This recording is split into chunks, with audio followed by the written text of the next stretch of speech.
Hey, it's me, TNK. I'm making a survival base building puzzle game called Tank in Sands where you control an army of dinosaurs to revive a deserted planet.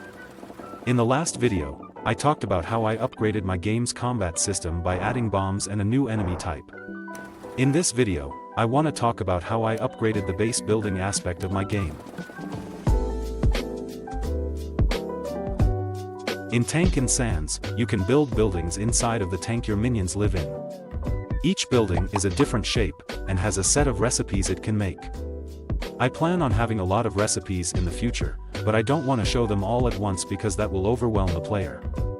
The most logical thing to do is to introduce upgrades. My original idea was to make it so you could right-click on a building and choose an upgrade for it, but it was pretty unintuitive, so I scrapped that. My next idea was to make upgrades similar to recipes in the sense that they'll be displayed alongside them. Once the necessary items are deposited, it then starts constructing the upgraded version of that building. Alright, first attempt.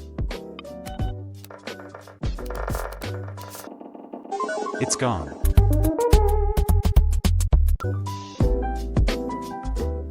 Attempt number 2.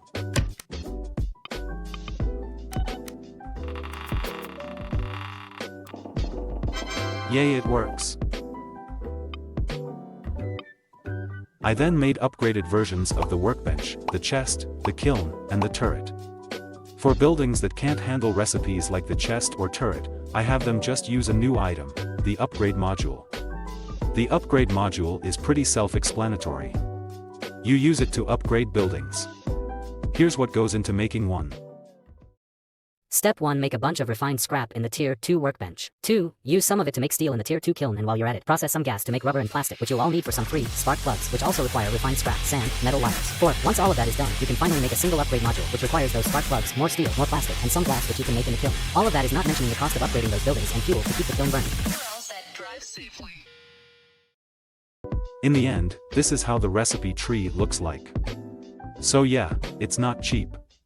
Since there's so much crafting, it was a good opportunity to implement a quality of life feature I never got around to do, tooltips. Let me explain. To do a recipe in my game, you must first find the right one from this list on the right. Once you do, it tells you what items you need, what you get out of it, and how much time it will take. Then, you click Add, and it adds it to this list on the left. At first, these bars are empty, but they fill up with pink as your minions input items, and then with green while the recipe is processing. Now, can you find the issue with this? Please write your guess down in the comments. No, I'm just kidding. Let me tell you. The issue is that once a recipe is started, there's no way to see what items you inputted and what items are missing. So, I added a tooltip that tells you just that.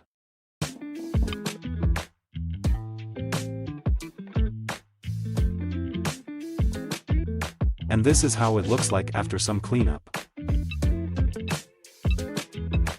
I'm interested to see what you think of it, so definitely do let me know if you have any ideas / compliments / constructive criticism / insults / remarks. Thanks for watching.